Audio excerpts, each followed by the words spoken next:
तेज cars, जबरदस्त action और बेहतरीन स्टार कास्ट से 2001 में शुरू हुई फास्ट एंड फ्यूरियस फ्रेंचाइज, और ये ऐसी शुरू हुई कि हॉलीवुड की सिक्स्थ सबसे बड़ी फ्रेंचाइज बन गई और पिछले 20 सालों से ऑडियंस को एंटरटेन कर रही है। हाल ही में फास्ट एंड फ्यूरियस 9 आई है, सो क्यों ना जाने जाए इस फ्रेंचाइजी से जुड़े कुछ फैक्ट्स, जैसे कि विन डीजल ने इस फ्रेंचाइजी को क्यों छोड़ दिया था, कैसे इसके एक्शन स्टंट्स शूट करे गए, पॉल वॉकर की डेथ से कैसे शूटिंग हुई, द रॉक की इस फ्रेंचाइजी में कैसे एंट्री हुई और बहुत कुछ। सो हेलो बिंजर्स, मैं मिस्टर बिंजर, ये फास्ट एंड फ्यूरियस फैक्ट्स और आप देख रहे हैं बिंज वॉच्ड।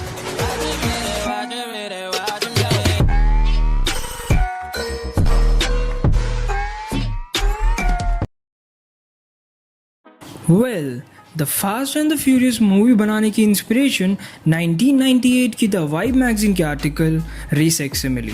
अब इसके बाद इस मूवी का नाम रेस एक्स या रेस वॉर्स होने वाला था, बट फाइनली इस मूवी को इसका नाम 1955 की B movie the fast and furious से मिला। यहाँ प्रोड्यूसर्स ने उस मूवी का टाइटल खरीद लिया और उस मूवी की कहानी के बदले इसी टाइटल से एक नई मूवी बनाई, जो थी 2001 की the fast and the furious. Fast and furious में ब्रायन ओकॉनर का रोल पॉल वॉकर से पहले एमिनेम को भी ऑफर किया गया था, पर लैक ऑफ एक्टिंग एक्सपीरियंस के कारण उन्हें यह रोल नहीं मिल पाया। इस फिल्म की शूटिंग से पहले इस फिल्म की हीरोइंस मिशेल रॉड्रिगेज और जॉर्डाना ब्रेस्टर के पास लीगली गाड़ी चलाने के लिए ड्राइविंग लाइसेंस नहीं था। अब इन्होंने मूवी तो साइन कर दी, पर इसकी शूटिंग शुरू होने से पहले इन्हें ड्राइविंग लाइसेंस एक्वायर करना पड़ा।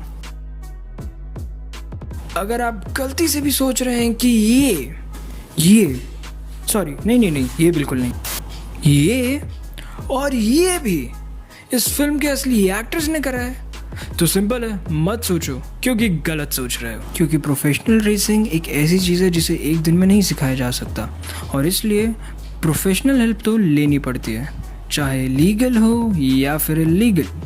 जी हाँ, 2001 की फास्ट एंड फ्यूरियस को शूट करने के लिए इस मूवी के डायरेक्टर रॉब कोहेन ने कई इलीगल स्ट्रीट रेसर्स को हायर किया था, और बेसिकली उन्हें चुनने का तरीका उनकी स्किल्स नहीं बल्कि उनकी गाड़ियाँ थी।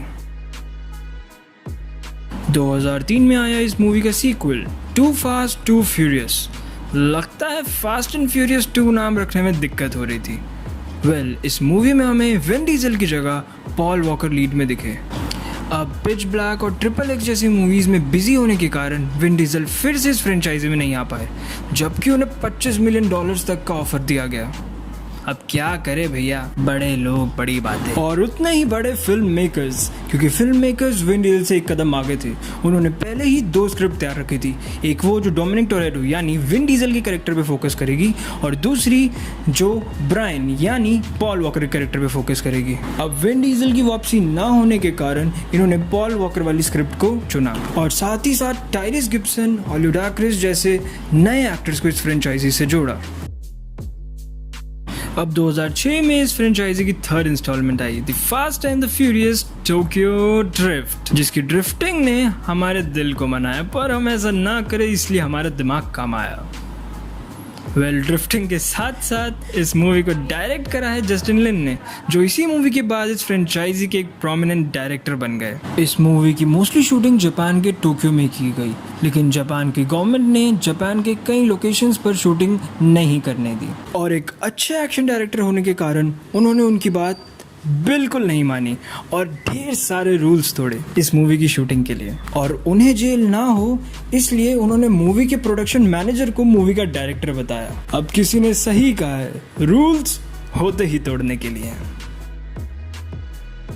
अब ड्रिफ्टिंग जापान में बहुत पॉपुलर है। ये बेसिकली गाड़ी को हैंडल और बैलेंस करने की टेक्निक है, और ये करना हर किसी के बस की बात नहीं। अगर हुई एक गलती, जिंदगी दोबारा नहीं मिलती, और इसीलिए इस मूवी की शूटिंग के लिए कई प्रोफेशनल ड्रिफ्टर्स को हायर किया गया था। यहाँ तक कि जापान की रियल ड्रिफ्ट किंग कीची त्सुचिया ने भी अपना कैमियो इस मूवी में दिया है, एक असंतुष्ट फिशरमैन का। अब फाइनली लेजेंडरी डोमिनिक टोरेटो का रोल निभाने के लिए Vin Diesel Fast and Furious franchise में वापस आ ही गए।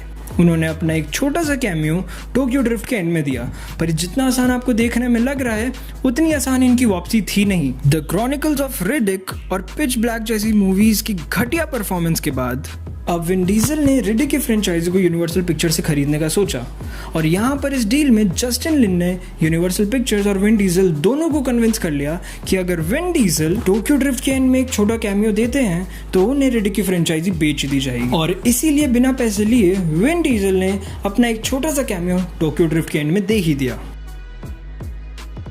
अगर आप भी सोचते हैं कि हॉब्स एंड शो को मिलाकर फास्ट एंड फ्यूरियस फ्रेंचाइजी की अब तक 10 मूवीज आ चुकी हैं, तो ऐसा बिल्कुल नहीं है। इस फ्रेंचाइजी की 2 और भी मूवीज हैं जो basically short tie in movies हैं, जिनमें से एक टू फास्ट टू फ्यूरियस के पहले रिलीज की गई थी, जिसका नाम था टर्बोचार्ज्ड प्रील्यूड, जो बेसिकली फास्ट एंड फ्यूरियस के बाद ब्रायन ओकॉर्नर की इलीगल रेसिंग की कहानी थी, और ये सिर्फ 6 मिनट की मूवी थी। इसके अलावा 2009 की फास्ट एंड फ्यूरियस 4 के बाद लॉस बैंडेरेलॉस नाम की 20 मिनट की शॉर्ट मूवी को रिलीज किया गया, जो बेसिकली 2009 की फास्ट एंड फ्यूरियस 4 की एक टाई इन मूवी थी, और ये खुद विन डीजल ने डायरेक्ट करी थी। और इसी मूवी में पहली बार रिको सांतोस और टेगोलियो के कैरेक्टर को इंट्रोड्यूस किया गया था। फास्ट एंड फ्यूरियस की चौथी मूवी के बाद इस मूवी के डायरेक्टर जस्टिन लिन ने इस फ्रेंचाइजी को रेसिंग के साथ साथ एक एक्शन फ्रेंचाइजी बनाने का भी सोचा, और उन्होंने खुद को प्रूव करने के लिए एक 25 मिलियन तक का एक्शन सीक्वेंस शूट किया, जो कि 2011 की फास्ट एंड फ्यूरियस 5 का फेमस ट्रेन हाइस सीन है। अब इतनी बड़ी अमाउंट देख के प्रोड्यूसर्स का तो पसीना ही छूट गया, और उन्होंने ये एक्शन सीक्वेंस करने से साफ साफ मना कर दिया। लेकिन जस्टिन लिन ने कंप्यूटर ग्राफिक्स और एनिमेशंस की मदद से उन्हें एक्शन सीक्वल पे भरोसा दिलाया और उन्हें मना ही लिया। और इसी के चलते प्रोडक्शन टीम को अमेरिका के एरिजोना में पूरी की पूरी ट्रेन के साथ एक 600 यार्ड्स का ट्रेल ट्रैक भी खरीदना पड़ा। अब रिस्क लेना अच्छी बात है, लेकिन इतना बड़ा रिस्क देखकर तो मेरे मन में एक ही बात आती है, मेरे को इस बार रिस्क लेने का ही नहीं है, बिल्कुल रिस्क नहीं। फास्ट एंड फ्यूरियस 5 में ल्यूक होब्स का रोल निभाने वाली ड्वेन जॉनसन की भी अलग ही कहानी है। इनकी एंट्री से पहले फास्ट एंड फ्यूरियस 5 में ल्यूक होब्स का रोल एक mid age diplomatic security agent के बेसिस पर लिखा गया था, और इस कैरेक्टर की पहली चॉइस मैन इन ब्लैक में एजेंट के का रोल निभा चुके टॉमी ली जोन्स थे। पर दूसरी तरफ फैंस विन डीजल से फेसबुक पे मांग करने लगे कि उन्हें द रॉक को किसी भी तरह फास्ट एंड फ्यूरियस में विलन के रूप में देखना है। अब द रॉक से इस बारे में बात करी गई और वो मान भी गए, लेकिन अब द रॉक मूवी में हो और वो बैडएस ना दिखे, ऐसा तो हो नहीं सकता। और इन्हीं की एंट्री के बाद ल्यूक होब्स के कैरेक्टर में कई चेंजेस किए गए ताकि उसे काफ़ी रफ एंड टफ दिखाया जा सके, और इसी के साथ ये कैरेक्टर इस फ्रेंचाइजी का एक इम्पॉर्टेंट हिस्सा बन गया। अब true fast and furious fan होने के कारण हम सब जानते हैं कि फास्ट एंड फ्यूरियस की टाइमलाइन कितनी ज़्यादा उलझी हुई है। मतलब कि इसकी जलेबी जैसी टाइमलाइन को सीधा करने की कोशिश करी गई है, लेकिन जलेबी तो गोल ही रहेगी। आइए मैं समझाता हूँ। शायद विन डीजल के इस फ्रेंचाइजी से जाने के बाद फास्ट एंड फ्यूरियस के मेकर्स ने इस फ्रेंचाइजी को एंथोलॉजी सीरीज की तरह बनाने की कोशिश की थी, जिसमें two fast two Furious movie के बाद हर मूवी एक अलग कहानी पर फोकस करती। लेकिन जब विन डीजल इस फ्रेंचाइजी में वापस आए तो उनकी कहानी को फिर से दर्शाने का सोचा गया, और fast and Furious Tokyo drift को इस फ्रेंचाइजी के साथ जोड़ने की कोशिश की गई। और वहीं पर सारा लोचा शुरू होता है, क्योंकि originally Fast and Furious Tokyo Drift Fast and Furious franchise की तीसरी मूवी है, जिसमें हान मर जाता है, लेकिन हमें हान फास्ट एंड फ्यूरियस 4, 5 और 6 तीनों में दिखता है। और इसलिए फास्ट एंड फ्यूरियस 6 के मिड क्रेडिट सीन में हमें टोक्यो ड्रिफ्ट मूवी से हान की डेथ का सीन दोबारा दिखाया गया, जिसमें शॉ हान की डेथ का कॉज होता है। अब इसका मतलब ये है कि fast and Furious Tokyo drift chronologically 6 number पर आती है फास्ट एंड फ्यूरियस 6 मूवी के बाद। अब बात करते हैं इस फ्रेंचाइजी के कुछ इनक्रेडिबल स्टंट्स के बारे में, तो शुरुआत करते हैं हाई स्पीड रेसिंग के साथ। अब इनिशियली इन सीन्स को शूट करने के लिए स्टंट कोऑर्डिनेटर माइक रॉजर्स का बनाया हुआ माइक रिग इस्तेमाल किया जाता था, जिसमें बेसिकली एक स्पोर्ट्स कार को एक हाई स्पीड ट्रक के साथ जोड़ दिया जाता था और उस ट्रक को फुल स्पीड से दौड़ाया जाता था। और मूवी एक्टर्स पीछे लगी स्पोर्ट्स कार में ऐसा एक्ट करते थे कि गाड़ी वही चला रहे हैं, और यही कारण था कि ये सीन्स काफ़ी बिलीवेबल लगते थे।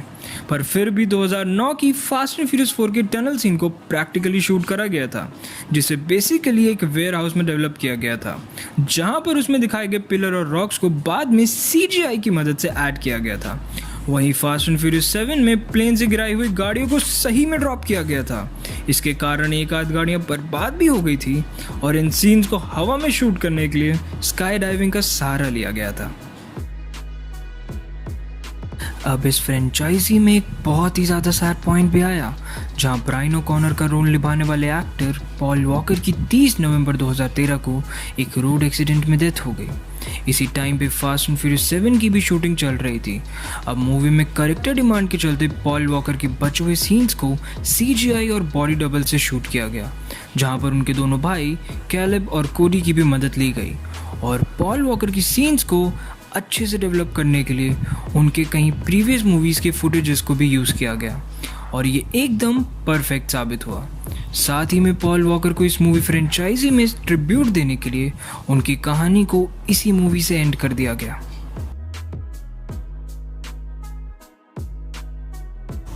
बहुत बात हो गई एक्शन, रेसिंग, एक्टर्स, स्टंट्स के बारे में। अब बात करते हैं इसकी कुछ एकम्प्लिशमेंट्स की। अगर फास्ट एंड फ्यूरियस की फ्रेंचाइजी की अभी तक की 8 फिल्में और हॉब्स एंड शॉ फिल्म को मिलाकर देखें तो इस फ्रेंचाइजी ने तकरीबन $6 बिलियन का वर्ल्ड वाइड बिजनेस किया है, जो इसे दुनिया की 6वीं सबसे बड़ी फ्रेंचाइजी बनाता है।